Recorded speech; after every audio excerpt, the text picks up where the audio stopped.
Smart 24, driving business.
A very good evening to you tuned into Smart 24 TV, and special greetings to you watching from Barara. Abantu bambarani yojea kwa mindset that we are Smart 24 TV, where we drive your business. You can always endeavor to watch Smart 24 TV to be up to speed to the latest business news and informative programs to aid your businesses. My name is Rona Nahabwe with Winnie Wiyinza Nakawochi on the sign language interpretation, and you're warmly welcome to Business Today. In our first story today, the government has only 5 weeks to find a solution to the unapproved tuition increases by the government-aided schools. That's according to legislators. Now, the legislators from the Parliament Committee on Education and Sports also want that they would be set the school fees for these schools.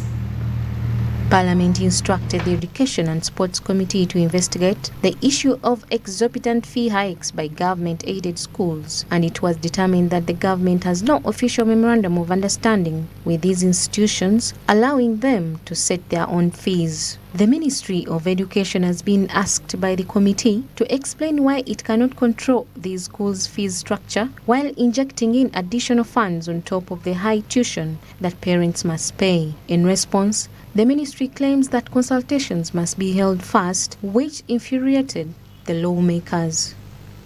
With the consultations. And one of the very important stakeholders to be consulted is you. You've heard what Honorable Sekungu is talking about.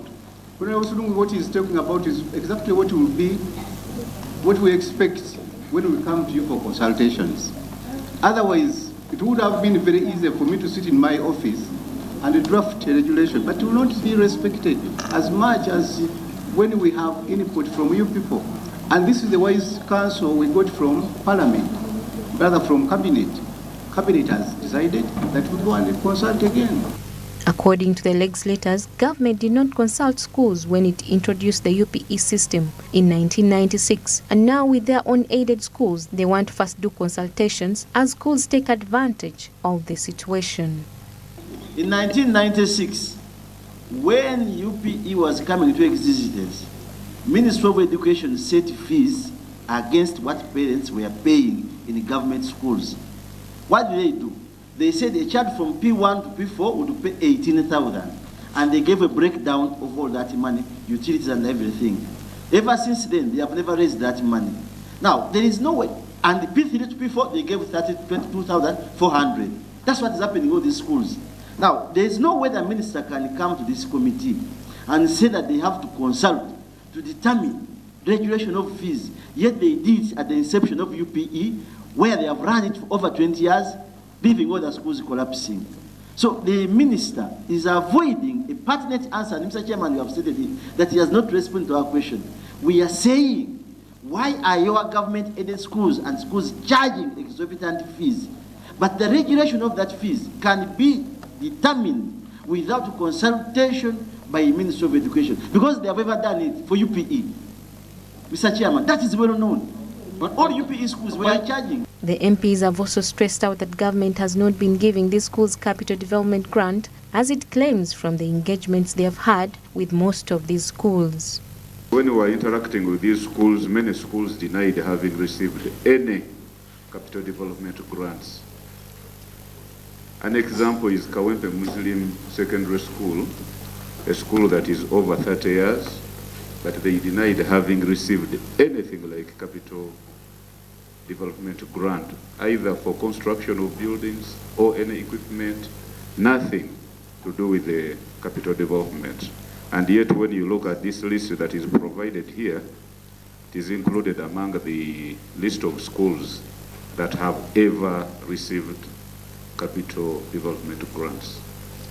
On the issue of closure of schools before the actual date, Member of Parliament from Soroti City has criticized government for being unrealistic and unfair to the districts of Kasanda and Mubende, which were affected by Ebola but could allow events with big numbers of people in Kampala, yet it equally has Ebola cases.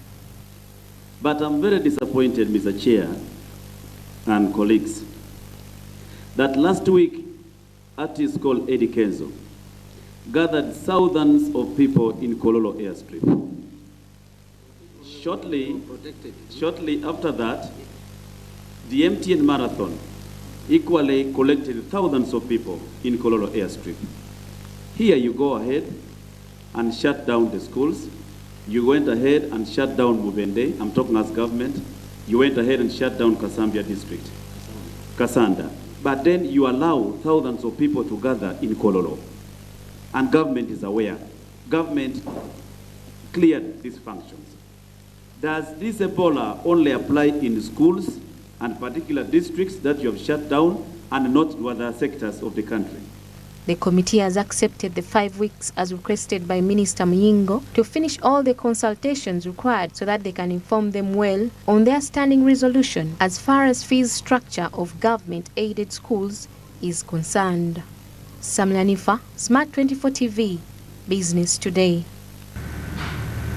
Moving on, the best option for generating electricity now is renewable energy. At this point, global investments in the renewable energy are outpacing those in nuclear and fossil fuels. The Atomic Energy Council has established standards on radiation emissions in training for nuclear energy operators and safety officers, as Uganda is ready to adopt nuclear energy to fulfill the country's electricity demand.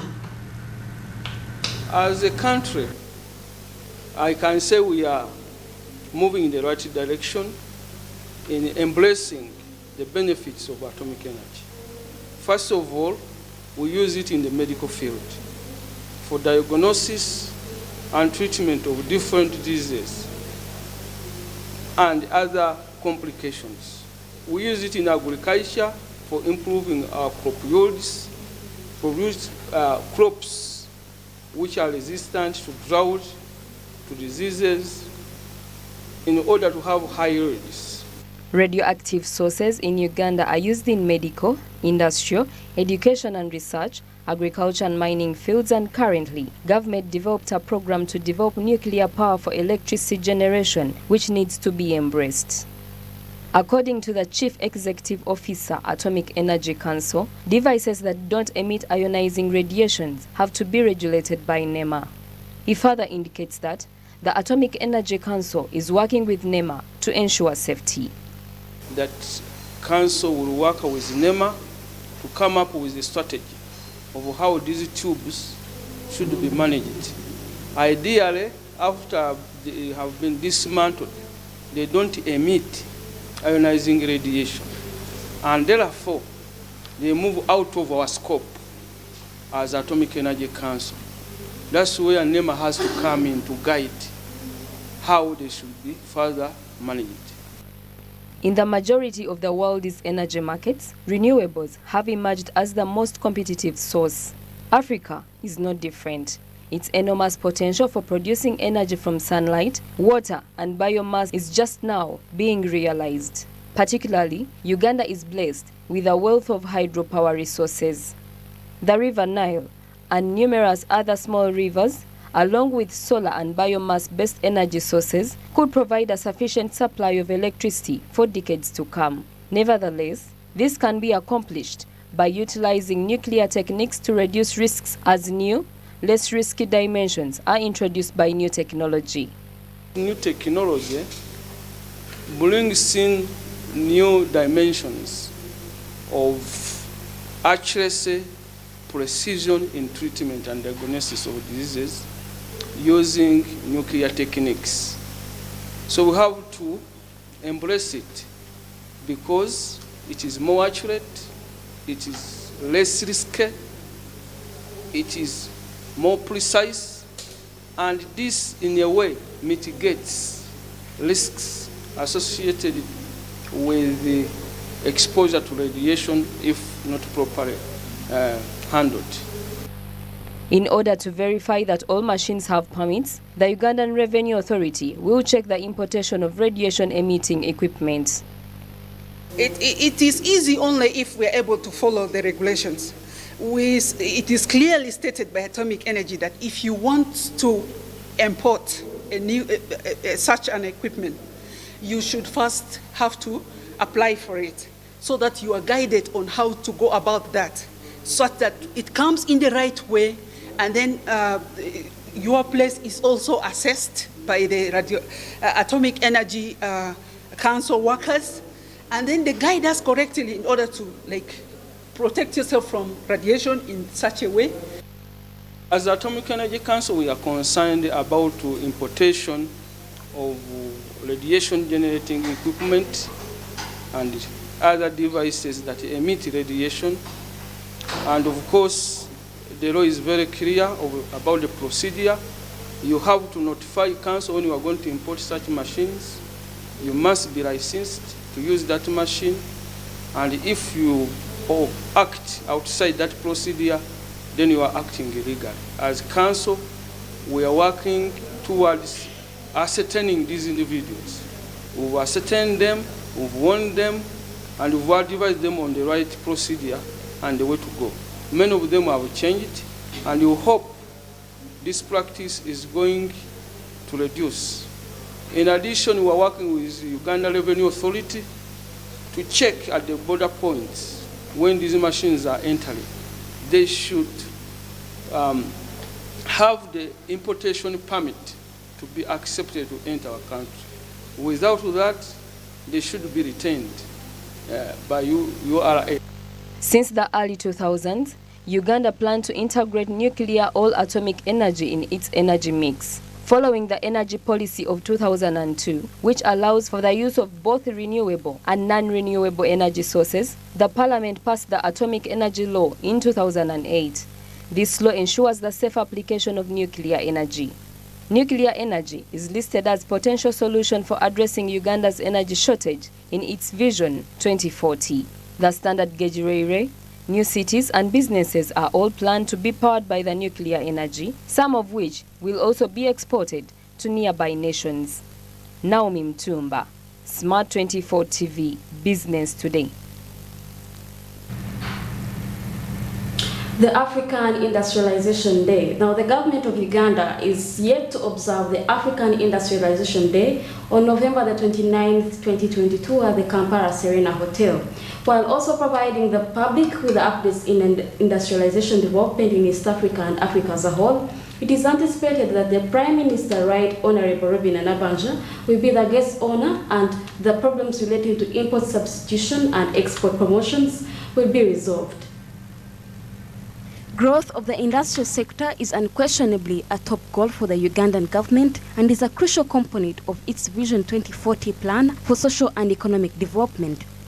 2017 was dubbed the year of mass industrialization by President Museveni. State Minister for Industrialization, David Bahati, to commemorate the African Industrialization Day, will provide an update on the nation's industrialization efforts and the production of local raw resources in East Africa and Africa. The reason really we are here is to say that on 29th we shall be showing the whole country how far we have gone in terms of industrialization for our country at Serena Hotel on 29th, and the guest of honor is expected to be the Prime Minister of the Republic of Uganda, and we'll have a number of stakeholders, manufacturers and other dignitaries assembled for a discussion, an important discussion as we commemorate this important day.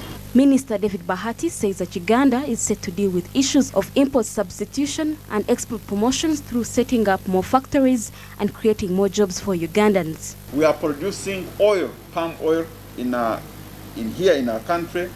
As you know, in 1986, we were importing soap, but as we speak, a number and a variety of soaps are being produced here. Cosmetics are also being produced here, and we're expanding the horizons of textile products, and finally, producing pure ethanol that is used by stoves. All these were things that were being imported.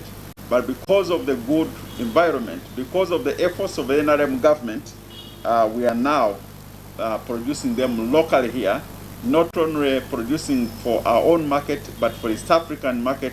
He further said that Uganda has been battling with issues of inflation due to imported goods during COVID-19, affecting the country's economy. The economy has grown less resilient and it's increasingly fragile as a result of the industrial sector's slow expansion. Because of that war, Russia and Ukraine, we have also seen because they really have been two countries that are contributing towards raw materials of most of the factories. For example, wheat, a big portion of it was coming from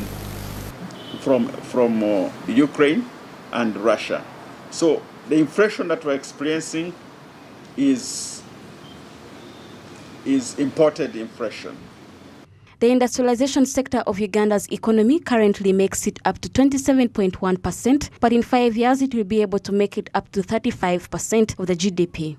And our strategy is to make sure that in the next 5 years, the industrial sector contributes 35% to our GDP, which I think is unachievable. As you have seen, His Excellency the President almost every week is launching a factory, which I think is a good thing for our country, because these factories create wealth, but most importantly, they create jobs which are much needed by our young people.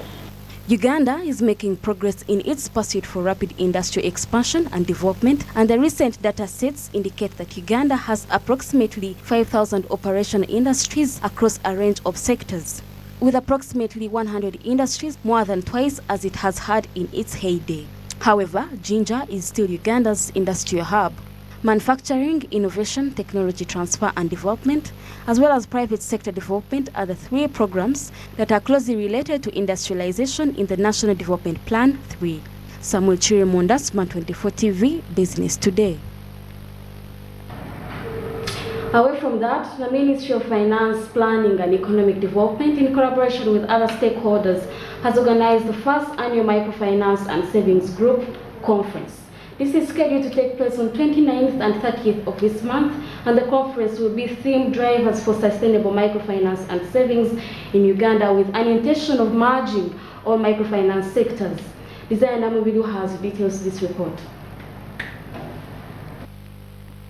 Both legal and informal microfinance institutions make up Uganda's microfinance industry. The formal institutions include companies that are subject to banking regulations, financial intermediaries that are not on banks but governed by the government, as microfinance deposit-taking institutions, unregulated businesses that only provide credit, and your officially registered cooperatives and societies that provide for their numbers. We intended to disseminate the findings of the National Saving Group's policy framework study. And number two, we intend to discuss and disseminate information on key government flagship microfinance programs such as the Myoga and Parish Development Model. Number three, we intend to institutionalize and the social and economic empowerment of vulnerable communities through applying environment, social, and governance principles to microfinance and saving groups. We also intend to promote the adoption of digital technologies in the microfinance sector and saving groups through sharing practical experiences and case studies. Over 6,664 SACCOs have been established at the constituency level as this date, with 30 million being used as a resolution fund. With a strong emphasis on the complete transition of the money economy, the PDM aims at raising household incomes and improve the standards of living for Ugandans. We think that if there is more collaboration between government and the private sector and the financial institutions, we'll be able to actually more than double and quadruple this number. So as at AMFI, one of the things that we do to ensure that this happens is to ensure that services are delivered professionally and that we are not hearing stories that microfinance institutions are cheating people, and we do this through capacity building in different areas, performance monitoring, but also networking, which is the major reason for this conference. We are going to have quite a number of players. Everyone in this sector is going to be. So the government of Uganda has put in place various channels which it is availing funds to the ordinary people. The ordinary people are not banked. They cannot access loans in the financial institutions, the formal ones, and therefore there is a need for an avenue to address poverty in our midst through channels that are soft to the ordinary people. When you ask an ordinary person to borrow money at 20%, which is the bank rate, they definitely can't pay it back. They don't even understand it. So I'd like to pay tribute to His Excellency the President for the parish development model, which we hope will be able to stimulate production in the different parts of the country, to be able to cause increase in production in different parts of the country. The Tier 4 Microfinance Institutions and Moneylenders Act 2016 established the Uganda Microfinance Regulatory Authority, WUMRA. According to expectations, WUMRA will boost consumers and investors' confidence in Uganda's microfinance sector, which has suffered from widespread SACCO, fraud and unethical lending practices. In light of better regulations and increased confidence in SACCOs and other microfinance institutions, the Tier 4 law will aid in streamlining the money lending industry and encourage the implementation of the best practices that will stimulate saving mobilization through SACCOs. We want Uganda Microfinance Regulatory Authority, UMRA, to look at what is happening. If you get this money through the PDM, what are you doing with that money? And if you get that money, what is the impact on the market? So it is important that the regulator is in place. We are not there to fight anybody. We are only there to see what is happening such that everybody is okay. We are here to stabilize the economy. Our economy right now, whether we like it or not, Professor Balunywa has said it. It is the biggest, and the biggest is microfinance. That is what we have right now. If our people have spoken, government has responded. We only need the regulator to see, are you doing what we are expected to do? Is everything moving right? And so the regulator has reason to be there with you to see what is happening. In order to accomplish its objective of creating a conducive working environment for the development of microfinance industry, the government is cooperating closely with other agencies. Desire Nambiru, Smart 24 TV, Business Today. Moving on, the government of Uganda, non-governmental organizations and other agencies are urged to help farmers in Nakasongola fight the antimicrobial resistance in animals. Because many of them are suffering significant financial losses, and Nakasongola is one of the cultural cattle keepers with 800% of its members benefiting from which are enabling them to make a livelihood by producing some of the meat that is sold in our markets. Among other things, let's have the report.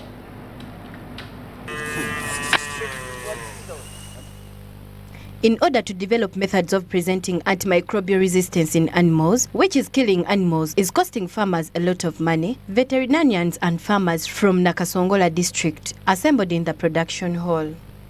More than 80% of the people of Nakasongola depend on raising cattle. They are in complete panic prior festival season owing to the current animal quarantine.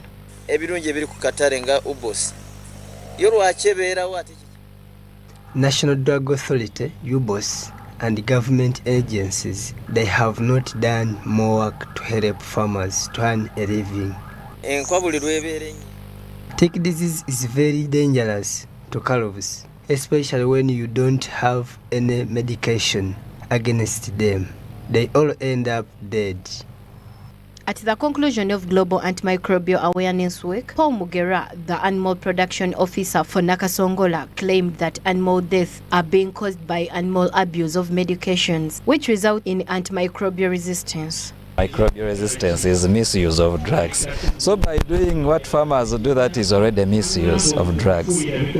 So the problem will keep persisting. Farmers are not technical in these matters, but they just have some indigenous knowledge, which indigenous knowledge sometimes is lacking. It may not help solve certain problems. So they keep on try and error. When speaking on behalf of the Commission of Animal Health, Assistant Commissioner for Animal Diseases Management from the Ministry, Dr. Deo Ndumo, explains that certain legislations would soon be implemented to safeguard farmers. The Animal Diseases Act, which is currently being revised, we are also drafting the feeds, the animal feeds bill. He further assured the farmers in Nakasongola that government is planning for a laboratory to manage antimicrobial resistance among livestock. Not fully aware of the state of the lab, but usually we work with the district local government, and they can do the infrastructure part of it, and then we come in and provide the necessary reagents and equipment. Fear grips farmers as we approach the festive season, since government has declared a quarantine of animals in Nakasongola with no movement from one district to another. Following the discovery of foot and mouth illness in the majority of cattle, veterinarians advised that more sensitization and policies to safeguard antibiotic resistance be implemented at the conclusion of the International Antimicrobial Awareness Week. Design Nambiru, Samuel Cherimonda, Smart 24 TV, Business Today. Business Today will now take a short break, but we'll return with an episode of Coffee Court with Fred Makubia, who is live in Barara City. Now, the people of Barara, like I said earlier, we are in your city, and we're in your city to drive your business. So please, don't go away.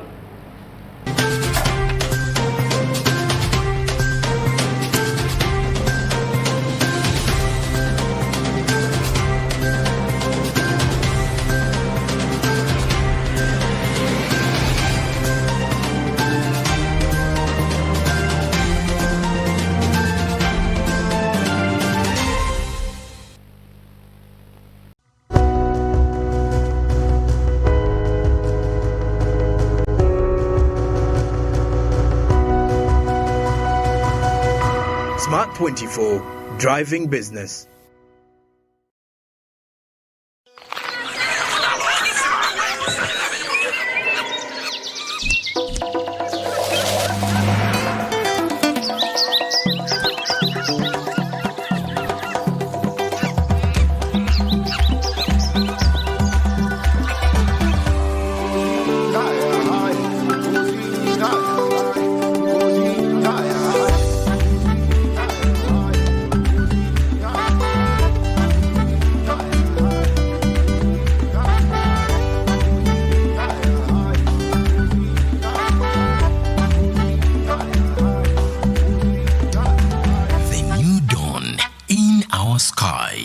Futinbuto, the taste of Uganda in a new international park.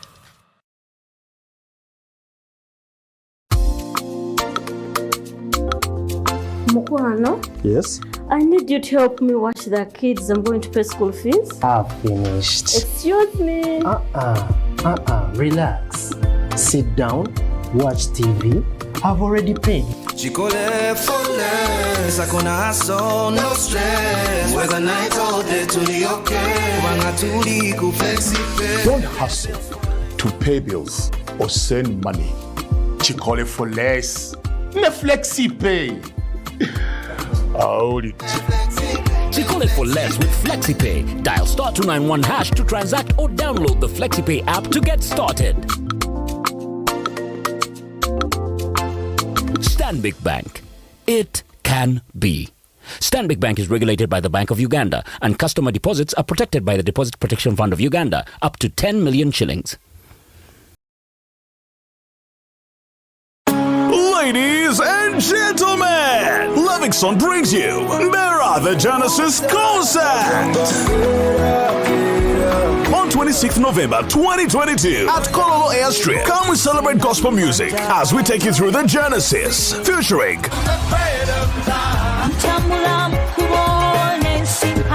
ordinary tickets at 20,000 shillings, VIP tickets at 50,000 shillings, and a table of 10 at 2 million shillings. And the first 1,000 people who will buy a ticket via MTN mobile money will get a discount of 5,000 shillings on each. Don't forget, people with disabilities enter for free. Livingston Live in Bera the Genesis concert is brought to you by Plascon, Phenol, Coca-Cola, Maestro Studios, UNCC, Tres Gospel, Design Consult, Diesel Money, and MTN.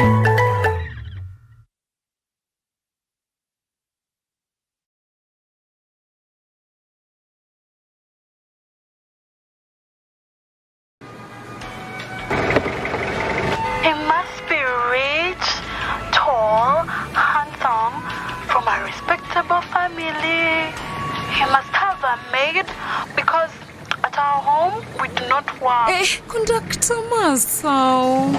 What? Obadde olobye ku simu? Ya munange, anti yo TV enkolera.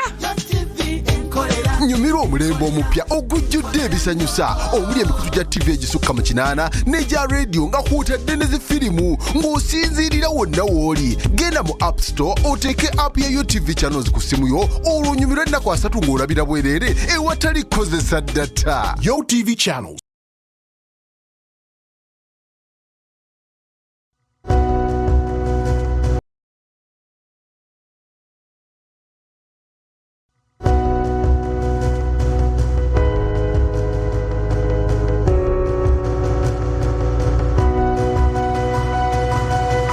Smart 24, driving business.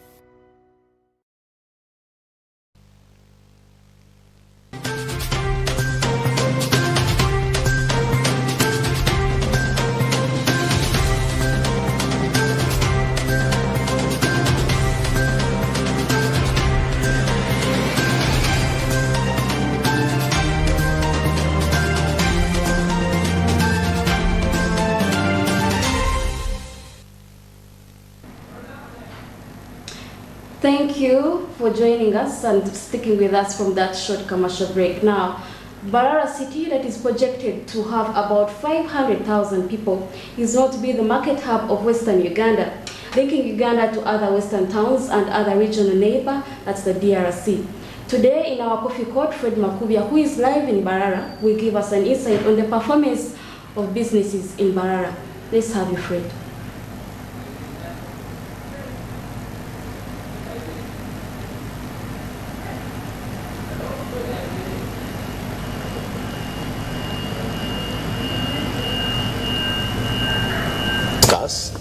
Critical matters, especially matters regarding the traders in Mbarara. Welcome to this coffee court, and definitely our discussion will rotate on the performance of business in Mbarara.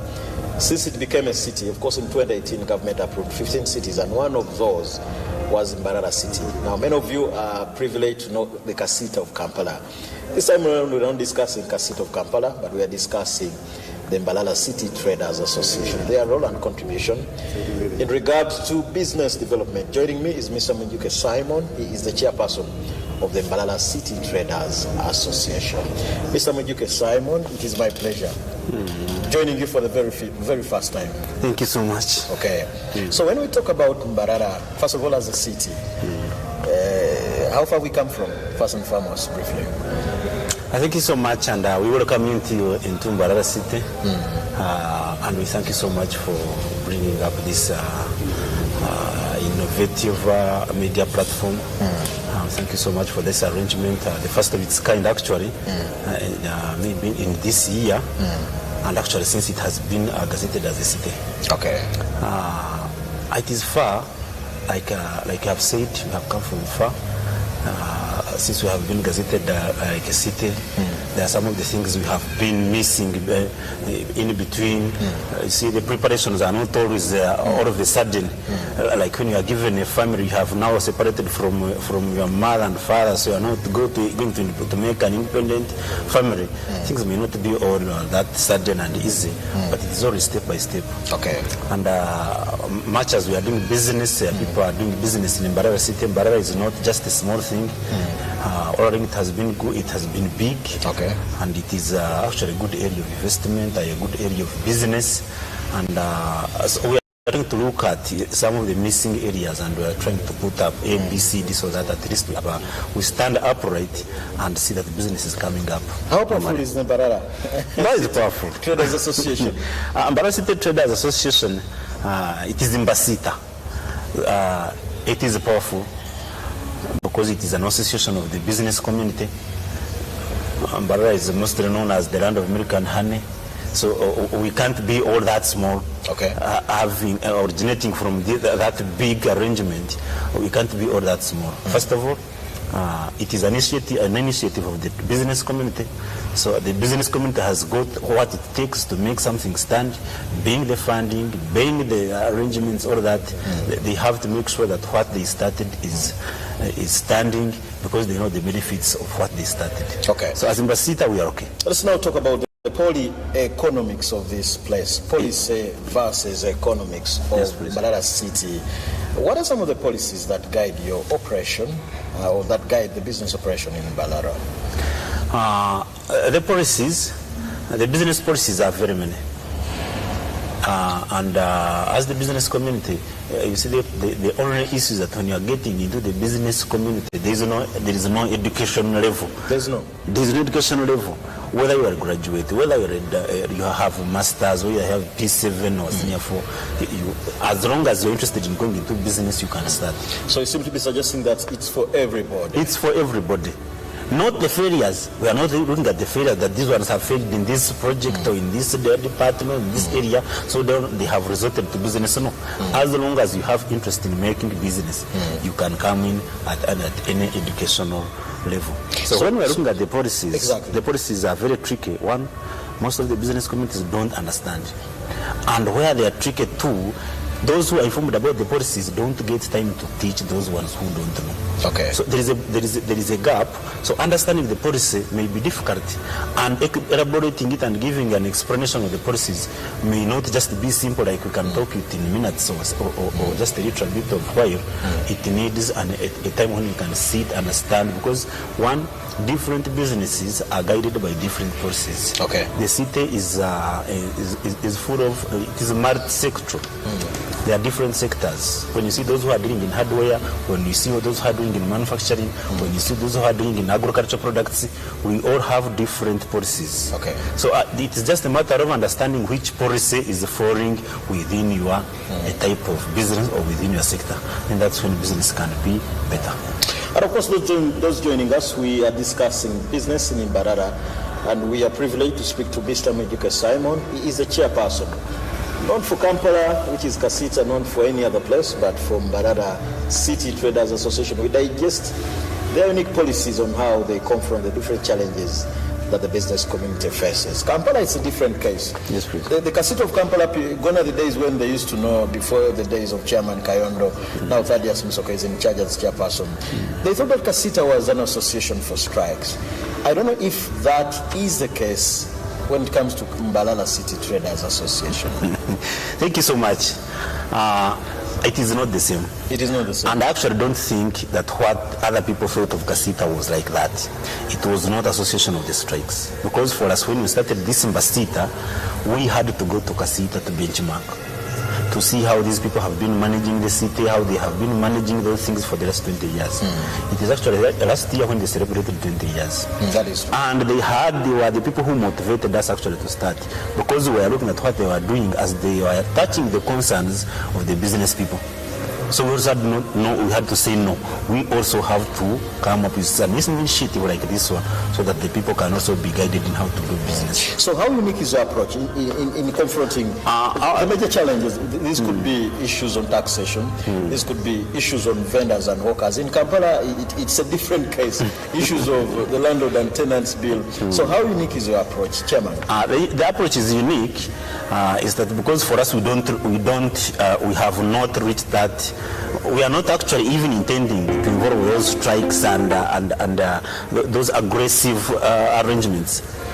Our approach is that we need to talk to the authorities first. So you believe in dialogue? We would believe in dialogue. Very right. We believe in dialogue. If there is an issue that is concerning street vendors, who is bringing up the issue? If the city council is saying street vendors are not supposed to be on the streets, then for us as Mbasita, we have to come up and say, if you don't want the street vendors to be on the streets, where are you gazetting for them? So anyway, do you have them on street? Because in Kampala, it's one of the major issues that is actually causing headache for KCCA. Yeah, we still have street vendors on the street as per now. But like I've said, we have already concluded dialoguing with the city council, and we have given them an alternative place for them to operate. Actually, the central market, we have the central market that has been completed, has been gazetted for the vendors. So now we are giving them an opportunity to have a whole level for the street vendors. They come from the streets and occupy that level. So that the whole business they have been doing on the street is now gazetted in what? In that level. So that level will be like a market. It's like a gazetted market for them. So we are giving them an alternative. Maybe the alternative may be, they may not like the alternative, but we are also looking into the policy. If the policy is saying the street vending is not acceptable, and you are having those natives who are there doing the activity, you don't just need to push them out of the city. Just create an alternative for them. Okay. And they also do what? An LEV. Okay. We believe in dialogue. Maybe, Chairman, bring us to speed. When it comes to Kampala, issues of commercial markets have become an issue. Now the President has offered a directive. 16 of them should be handled by KCCA. What sort of regulation, what is the kind of arrangement in Mbarara when it comes to managing commercial areas? Managing commercial areas, for example, here the commercial areas that we are having, they are still managed by the city council. Okay.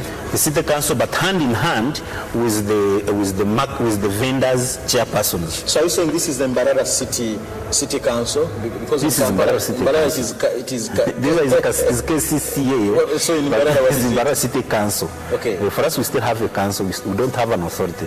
The other is Kampala City Authority, but this is Mbarara City Council. Okay. We are still at that level. So all those gazetted areas, the markets, the commercial markets are still manned by the city council. But we are also giving them a hand to look into where they have not done the best, to look into where, because at least for us, we can penetrate the markets easily. We are traders like them.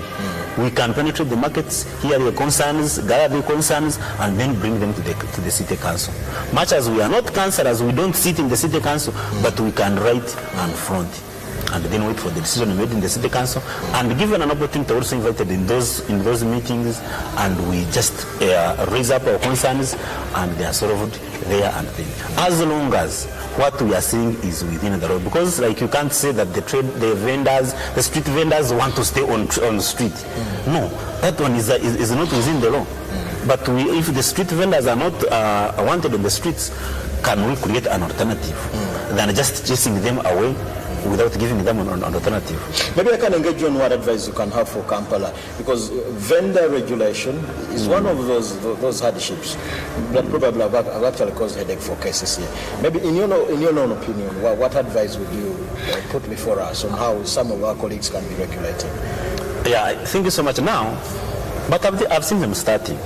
A few days ago, I saw they were gazetting a space on Kiseka. On Kiseka, and that space was there a long time, and it was unutilized, but they were giving it to street vendors. And given an opportunity, if there are resources, there can be other markets that can be constructed, and then the vendors can occupy what. The problem is that all the markets which have been constructed are being occupied, and the population is big. The government should also consider and know that the population is now bigger than before. So when you are putting on a facility, you look at the population that is going to utilize it. So basically, I don't support street vending. Okay. Because it brings some inconsistencies in those who are renting and paying heavy taxes and rent and paying maybe electricity. And when you compare it to those who are sitting on streets and they don't even pay anything, then it makes something that is not consistent with the business community. Those ones are paying, these ones are not paying, yet these ones are also selling, and they're actually creating an inconvenience to those who are paying. Okay. So I'm actually saying that it should also be a dialogue, like we have said. It's an approach of dialogue. Let's now discuss issues of urbanization. You are a city. Are you just a city in words, or you are a city in action? We actually sit in action. Sure. Because even Mbasita was not here when this place had not become a city. That doesn't define you to be a city. That is one. It is a development. It is a development. This is an association. It is a development. And when you see the type of people, the type of businesses that are now coming in, it tells you that this place is now developing. When you have the capacity to attract other companies, attract investors, give an example of Smart TV. Smart 24 TV. You have not just been here, and I think one of the things that have attracted you to come here is because this place is now broad, is now bigger than ever. True. So I think you coming to invest in this city, you have also been targeting the market that may be in and has not been here before. So we are the city. So it is a city not just in words, of course, in action. So if I'm an investor, why would I be here, not go to Soroti, not go to Mbare, not go to Hoima, not go to Gulu, not go to Masaka, not go to Entebbe, which is becoming a city, not go to Nansana, which is still a municipality, and come and invest all my money in your place? Mbarara city is strategically positioned. One, we are neighboring other countries and just nearby, Congo, Burundi, Rwanda. So does it apply even to Soroti? If Soroti is also having neighboring countries, it is also okay. Because here we have a wide market. People are sourcing from this city. This is a regional city, by the way. It is a regional city. So other countries, other towns, Sinjiro, Ibanda, Ushenyi, they are all sourcing from this city. So when you invest here, investing here does not make you make a loss. The market is wide, and one, we have a city that is stable. We have peace. There are no strikes, there are no all those political misarrangements and harassments are not here. For us, we are still calm, and we think we are trying to perform better. And of course, absence of war does not necessarily mean peace. If that's your definition of peace. No, it is just it is one of the elements. But I think it is a good place of investment. It is strategically positioned. The markets are okay. A good city must have these outlets and inlets, and that is what we have here. Okay. So in that circumstance, so what do we do to address? I don't know how the year has been on your side, but Kampala, for us when it comes to Kampala, some buildings are becoming empty. People are getting to travel to Kampala metropolitan area, because of issues of rent and many others. Do you have such issues in Mbarara? We have such issues. I may not say no. We have them, but they are at a minimal level. Minimal level. They are not all that, because one, like I've said, we believe in dialogue. We also have tried to engage those landlords. So most of the problems that are coming in are post-COVID. But after COVID, the COVID lockdowns, we tried as Mbasita, we tried looking into those elements of rent, of loans, and we are trying to do something. We may not have accomplished all of them, but at least we tried doing something. Okay. So I think that the small that we did is actually still supporting the business community to maybe perform at its level, and the landlords are not exploiting the tenants, and the banks are not too much penetrating into confiscating people's properties and what. So at least we are still managing the situation, much as as I have said that we are believing in dialogue, and we have promoted that dialogue system of managing issues. Okay. So, Mr. Chuma, let's now talk about food. I must thank you as in Mbarara. Yes, most of us, so the much. food we consume in Kampala, I is am from reliably told it comes from Mbarara. How do you become such a huge and rich regional city like you did Assad? One, the Ankole region, we are still real farmers. We still believe that farming is one. So are farmers in Masaka. They're not cow. But not at the level of Ankole. Because when you compare the cows in Masaka and the cows in Ankole, they're totally different. So are people from Jinja. When you compare the banana plantations, like the ones we have like in Isinjiro, in Shema, in Bushenyi, in Ntungamo, they're totally different from the ones you can find in Masaka. So here food is still available, and we are still taking agriculture as a priority. That is what is putting us at risk. I said this is the land of milk and honey. Are you saying you dig from Monday to Sunday? Not from 7 to 7? To have enough food and take agriculture as a priority does not mean that you dig from Monday to Sunday. What does it mean? What does it mean? It means the way you are doing the agriculture. Is it at a modern level? We are still doing it like the other in the Stone Age period. We are doing agriculture at a commercial level. Okay. So we are commercializing agriculture. If you have, you don't need to have 10 cows to milk 20 liters. You don't need to. You need to have 1 cow to milk 20 liters. You need to have 5 acres of land to get the banana bunches you need. As long as you concentrate on that small piece of land and you make it exactly what you want. You've talked about banana. The banana elsewhere is being attacked by quite a number of diseases. Is it the case here in Mbarara as well? Yeah, it was here, but like you have said, when you prioritize something, you know how to manage it.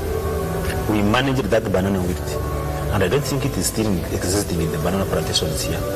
Because one, we had to hear from those who are advising us. Those who have that technical knowledge on managing that disease, the banana. In fact, it was dangerous. It killed most of the plantations. But at least, after killing them, we knew how to come back into business. Okay. How are we going to regain that, those plantations?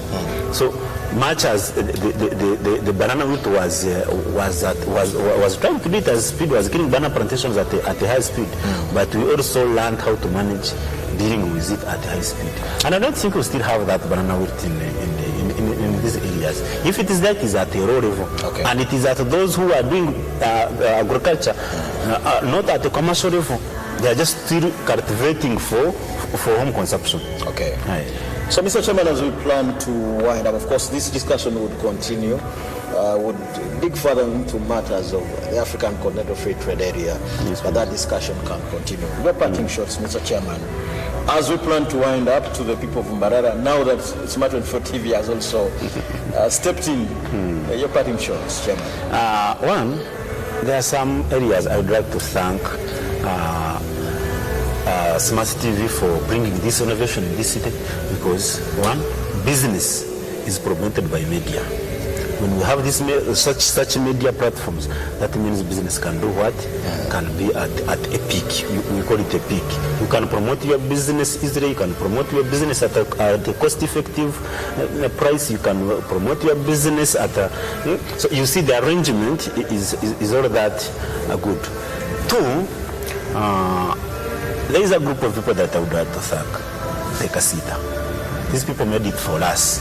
Because when we were starting, they gave us, we went there and did the benchmarking, and they just have to model us, to mentor us, to tell us where the do's and the don'ts are.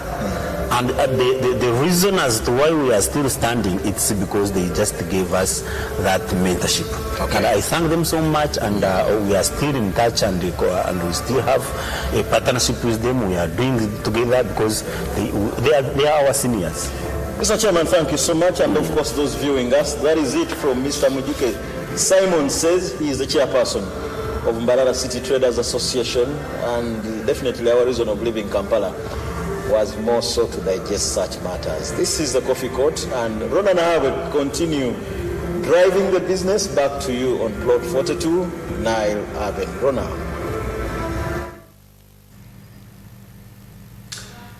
Basita, Kasita, that's a great comparison there from Fred. And I think my key takeaway was that street vending, just like it's doing the same here in Kampala, is being a hindrance there in Mbarara. Thank you, Fred, for that insightful conversation, and thank you to everyone that has been part of that activation drive and launch of Smart 24 TV. Abantu bambara mwe bali kutwachira kandi mwe mureba Smart 24 TV kumanya ibikwata business kandi na business zanyu zitunguke. As always, this is the end of business today. My name is Rona Nahabwe with Winnie Wihinza Nakawuch on the sign language. If you missed this, there's a link on YouTube where you could stream live and you catch up to the rest of the updates. For now, have a good one.